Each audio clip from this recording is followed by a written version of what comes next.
2023 U Albany football team. The Great Danes are coming off the best season in program history. And we are going to run it back. Ladies and gentlemen, welcome back to the Team Takeover interviews. My name is Ross, aka Takeover Sports, and today I'm joined by the co-defensive coordinator and DB coach at the University of Albany, Coach Darrin Walls. Coach Walls, how you doing, man? I'm doing well, man. How about yourself? I'm good. I do know that yesterday you guys had a pro day. Correct. So hopefully that went well. Yes. Fingers crossed. So much that it's helping me in my coaching career today. Okay. That's cool. I was going to say, it's a long list because I was kind of looking back. I was like, yeah, Falcons, that's pretty good corners there. I was like, Lions, I know Slade was there. Yep. And then, Jets, I was like, of course, Revis. Yep. 2013 is that weird year with Reeves, and you're probably there picking that brain too. So that's what's up. So aforementioned, you did finish playing around 2016. Yep. But you kind of jumped into coaching immediately after, starting in 2017. Yep. So what kind of made that decision, and what made it kind of so seamless to get into coaching that fast? So in 2016, I kind of had a couple tryouts and it didn't really go great. And a GM of one of the teams brought me up to his office on one of my tryouts, and he mentioned to me, or he asked me, have I ever thought about coaching or ever thought about being on the administration side of football? And I was just like, no, not really. I'm still trying to play. Like I'm working out. I'm doing all these workouts. And so I never thought about that. Right. I knew I wanted to coach eventually. I knew I wanted to be around the game. I knew I wanted to be around young people and influence them and give them an opportunity to do what I've done. But in 2016, I wasn't sure if that was the case. So in 2016, I had a couple trials, like I said. I didn't land anywhere in 2016. I stayed in Pittsburgh, where I was born and raised. And then so 2017, actually, there was a 7-on-7 team that one of my friends asked me to coach. So I decided that, I'll give it a try. Like I never coached before. And so I did that in the spring, or winter into spring. And then one of the coaches that were coaching another 7-on-7 team just took over a high school in Pittsburgh. And he asked me that I want to be his defensive coordinator. And I was like, I mean, I've never coordinated a defense in my life, but I'll give it a try. Like, this is what I want to do. I might as well start somewhere. And so in 2017, I was defensive coordinator at Baldwin High School. And we took over that program, and it was really good. But I always knew I wanted to be in football. I've always had a coach or a player around me that's impacted me in a positive way. And so for me, I knew that the way that I can give back was to do the same for younger people and people trying to get to where I was. So that was my goal, and that was my vision and my dream. And so it still is. And I think I'm doing a good job with that, I hope. And not only do I get gratification from seeing the players that I grow and develop and mentor, but it's also rewarding knowing that some of those players have changed my life also in a good way. So it's been really good. It's been amazing, and I've had an opportunity to be around some really good people. Yeah, I was gonna say, it seems like when one door closed, another door opened, and when that door opened, a whole lot of things started expanding for you in your life. So that's a blessing. Yeah, absolutely. So I did hear you talk about starting at Baldwin, and then you finished up around 2020. So you spent 3 years there. Before going to Slippery Rock University out in Pennsylvania. Correct. How was that experience? Because you were only there from 2020 to 2021. It was crazy. So the 2019 season finished at Baldwin. We made the playoffs for the first time, and I don't know how long. Our first year at Baldwin, we won 0 games, and then we made the playoffs our last year, our third year. We lost about 1 to a really good powerhouse in Pittsburgh. And so, we did a really good job there. And we also knew that we wanted to move up and elevate. And so our head coach took up a receiver job at a college. And so I kind of knew, like, all right, I got to make a move. I got to do something. And so there was a position open at Slippery Rock that I applied for. My cousin actually knew the defensive coordinator. He played with them at Slippery Rock. So, I think part of the connection part is always big of who you know. Yeah. And so I interviewed for the job. They interviewed a lot of candidates, but they felt like I was the best one. And so when I got hired in that February, in March was when COVID happened. So Okay. during that, in 2020, I didn't get to coach a football game the whole season. And so I went through the whole 2020, not coaching, but just being around football with our players, but not being able to get on the field or do anything like that. And so 2021 comes around, and now we're able to do spring ball. So we're doing spring ball. I'm all excited about getting ready for the season, for fall camp. And then in July, a position opened here at Albany. And, for me, it was like I knew, again, another connection, a guy that I coached with at Baldwin played for the head coach here at Albany. So, Right. again, another connection that I kind of knew that kind of helped me into the position I'm in. But I interviewed for the job in July, and I came up here in July, and then I've been at Albany now. This is one of my fourth season. But I'm probably the only coach at Slippery Rock who's never played it, who never coached in a game, or who's never lost a game. I guess we never won a game either. So that's a good thing. But yeah, it's been a crazy journey so far. Yeah, I was gonna say, hey, take that Slippery Rock, say you went undefeated, and you moved on. Absolutely. So, win's a win. Yeah. So now you're at Albany, which, fingers crossed. I mean, it's been 4 years. It has to be going great. Fingers crossed, it's going great. How is it now being there, and how was it kind of when you got the call saying, "Yeah, you can come on up. Let's go get to work"? When I first got here in 21, we didn't have a great season. We didn't have a great season in 22. My first year, I coached the safeties, and then in 22, I moved to the cornerbacks. And like you mentioned in the beginning, I'm now the cornerback coach, defensive back coach, as well as the co-DC. So the transition every year for me has been different. I've obviously gained more roles, but I've also understand in this profession, that's what you want to do and need to do if you want to move up. And so, Right. Football wise, we've turned our program around, I believe. Like I said, and I think we won 3 games in 2021. 22 was like 4 games or something like that. And then now we were semifinalists this year nationally at the FCS level. And so you can see just the transformation that we've been through from when I got here to where we are now. We defensively have one of the best defenses in the country last year. I know PFF is a big thing. So now PFF, we're ranked top 5 from this past season. We have 5 first-team all-conference players, 3 All-Americans. So, I think, the year that we had was unbelievable. Our offensive firepower that we had was incredible. But just the turnaround, and I think the turnaround happens when players start trusting coaches and coaches start trusting players. And I think it took a little while for that to happen. Right. But at the end of the day, it's really about the players, and they just trying to motivate them to get them to do the right thing and be in the right places. Yeah. Yeah, I was going to say, I did look at the record as well. Incredible turnaround because you guys went 11-4 this season. Yep. So tip of the cap to that. Yeah, thank you. Hopefully, next season, next step, semifinalists, finalists, or maybe even winners. Yeah, no doubt. Winners. We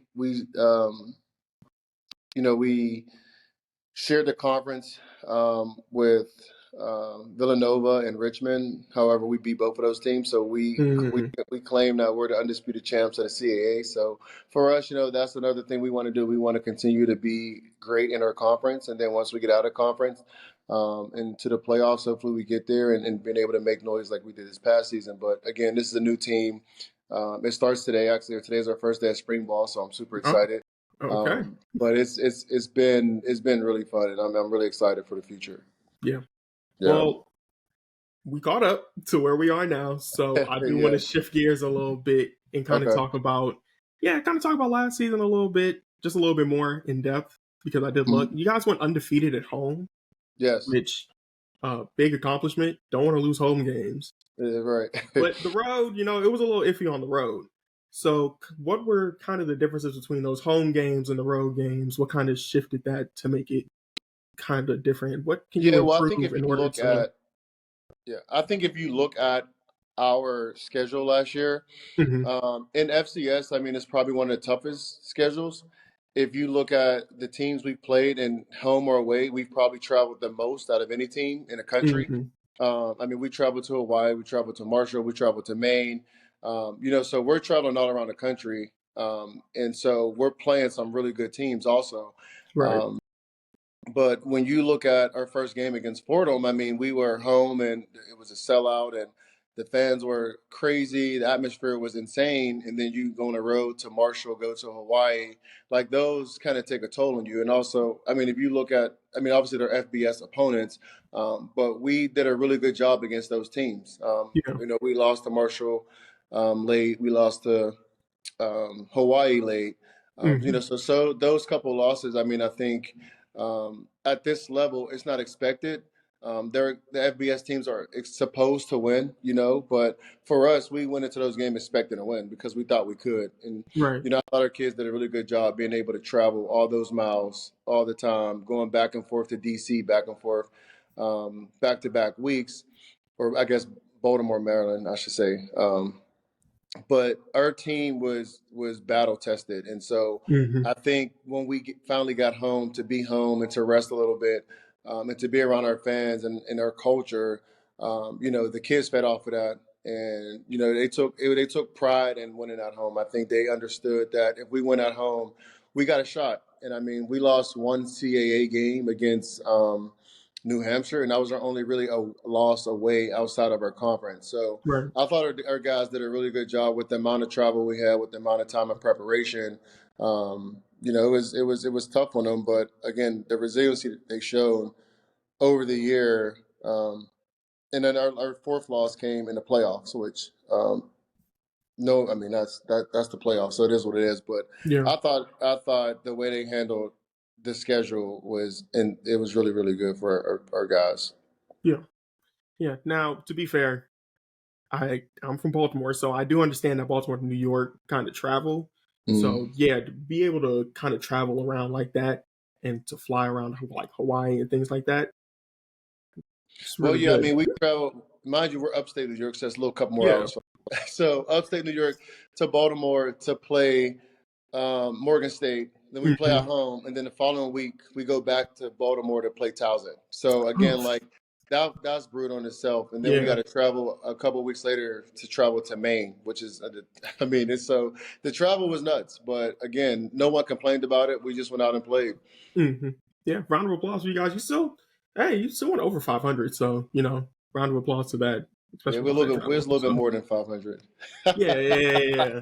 Hey, a little bit higher, my fault. Yeah.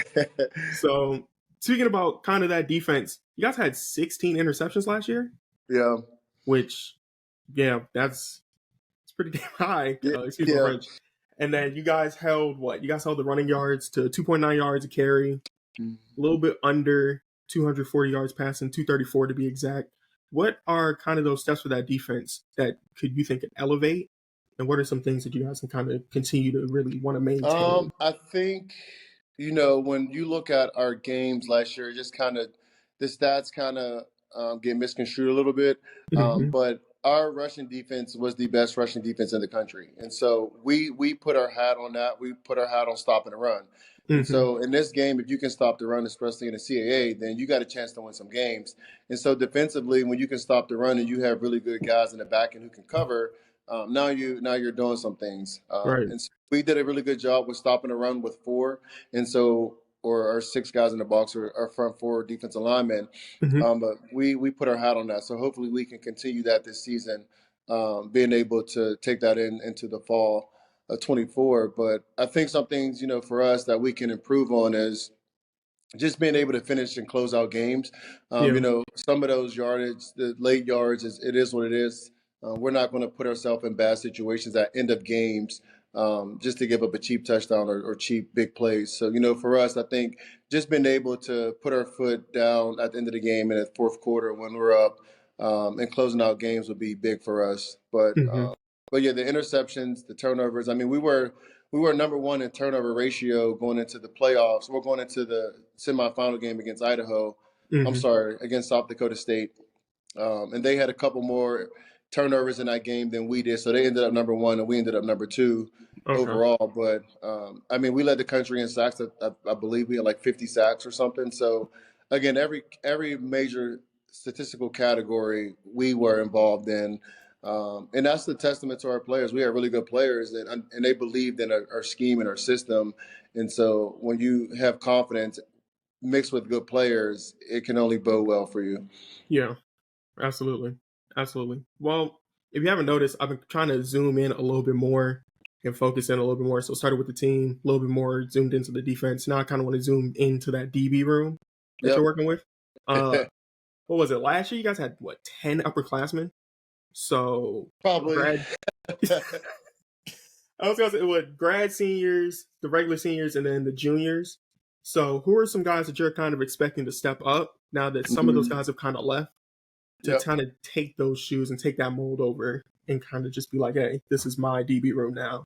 Yeah, one of the staple guys in our secondary last year was Larry Walker, Jr. He's from Aliquippa, Pennsylvania. He was a 4-year starter here at Albany, and he was really the main glue, the piece that held the team together, the defense together, because he's been here the longest. He understands the defense, he understands the concept, and he's extremely passionate about football. And so he was the guy that really ran our back end, and he was a safety. And so our whole starting 4 back there is all gone. And so we are returning some guys who have some experience, but again, we're very limited in experience in some of that aspect. So a guy for us that we plan on being a leader for us and stepping up in our role is Deshaun Winston. He was a transfer safety from Temple. He got hurt earlier in the year. But for us, I mean, he will be the guy that we need to lean on to make everything right back there in the secondary. But we got some guys that haven't played a lot. Denzel Patrick, a safety for us. Again, he's another guy who got some experience late in the year, but we expect him to step up for us also. And then our corner, I mean, we have so much competition. The guys that have not played yet or guys that played a little bit. But Mike Coleman from Toledo, Kavon Angry's been here, Miles Bell transferred in from Marshall. So, again, we got some guys. I'm really impressed right now with Irvin Wiggins. He's a freshman. A true freshman, the guy that we expect a lot of good things from. So for us, the competition this year is going to be extremely high. And, for us, the best players play. And we got to put the best players out there that's going to give us an opportunity to win. And, that's why I'm so excited for this spring today and the rest of fall, because there's so much competition, which only makes the group better. Yeah, absolutely. I did also notice, I went to the recruiting side and I saw that you did bring in 3 transfer DBs as well as 3 freshmen. So based off your answer, I'm guessing they're all going to compete for those minutes and those reps. So, absolutely. Hey, the best man win. Yeah, I mean, it's tough now with the transfer portal, bringing in freshmen when you have a lot of holes to fill. But again, I think we've done a really good job of mixing the two. And so, again, like you said, the competition is going to be high. Everyone's going to be fighting for minutes, but everyone's going to get an opportunity, and it's going to be fair for those guys. And I think they all are up to the challenge. They're all ready for it. And so it's going to be good to see. Okay. Yeah. Hey, spring ball starts today, so competition starts right now, and it will be done. And when the season starts, we'll figure it all out. So absolutely. Kind of let everything fold in itself. So the last thing I do want to ask you is 2 more questions real fast before I get you out of here. Good. No worries. Ready to go start. Excuse me. Cool. I do want to ask, since you were kind of that high school kid that was looking for an opportunity that really went out and played big in Notre Dame, what's some advice that you give some young players that are kind of looking for that opportunity to go play at the next level? Nowadays, with the transfer portal for the high school kids, I think it's important for them to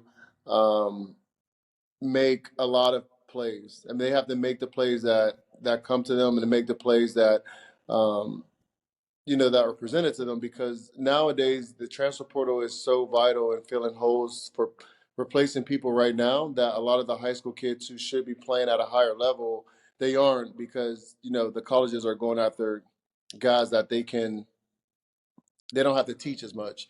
And so as a high school kid, the opportunities that come to you as far as scholarships and in places, I mean, there may be some schools that you may think you're better than, or you may think that you deserve more, or another school you're waiting on. I would just say don't let your opportunities go by, because you don't get many of them. And so, as a high school kid, if you feel like there is something that you deserve more, then work for it, and do better, because you can get that. Now with the transfer portal, if you feel like you're a guy that can play up and you didn't get that offer or the scholarship to play up, play at the level that you get the scholarship to, and then move up, because nowadays that's what the game is turned into. And so for kids like that, I mean, you just have to really, the opportunities that come then present themselves to you, you have to um, do that. Also, I think from the college side to the NFL, I think it's really the same. It's all about opportunity and all about capitalizing on the things that you need to capitalize on. Like for me in college, I was an okay player, I think. And so um, I got my shot because I was undrafted, and so as an undrafted player, you have to prove yourself that you belong on a roster, you belong on a team, and so just fighting for those roster spots, doing everything you can, getting on special teams, and again, you don't get many reps as a undrafted free agent. So when you do get reps, you have to make the most of your reps, and again, that's all about opportunity. You can complain about getting 1 or 2 reps, but was that 1 or 2 rep your best rep? And what can you have to do, or what can you do to make it your best rep and be your best rep? And that's really what it comes down to. I think it's all about opportunity and being able to understand when you got to capitalize on the things that's presented for you. Yeah. Yeah. Okay. Well, look, last thing. We talked about the player side. Now kind of want to switch over to the coaching side. What are some things you would tell to like a young coach that are trying to get into the game or trying to grow, and expand and kind of move out from where they are now?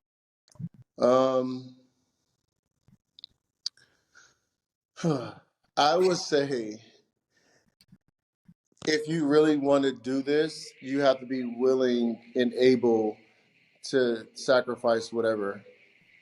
Because coaching at this level is all day, it's nonstop. If you have a family, you're probably going to see your family a little less, but you have to be fully invested in coaching, because it's not a job that you can just halfway do it. And so the kids are demanding, your job is demanding, but you want to get in a situation that best fits you. And sometimes it may not best fit you, but if you can't afford to coach at a young age because you have bills and you're not getting paid, then go coach at a high school until you can, or go coach somewhere that you can make it work for you to get some experience. Because at the end of the day, it's all about experience. And so I think that's probably the biggest thing again. And I think it all comes down to just being able to make it work for yourself, but also putting yourself in a good position so you're not failing somewhere else in life. Okay. That's some really good advice. So any young coaches that do listen, they do have a little something that they can hang their hat on and kind of learn from that. I appreciate you hopping on, man. This was really fun. No problem, man. Thanks for having me. I definitely appreciate it. Sorry about the other day. It was so crazy. Oh no, you're good, man. You're good. When I got the email saying, "Hey, pro day tomorrow," I said, "Okay." I honestly, I had forgot all about it, and I was like, "Man, we're moving all this stuff over to the building," and I was like, "I just have to call them back." So I apologize. No, you're good. I'm glad that we could pivot and we could get it done today. So I appreciate you hopping on, man. This was fun.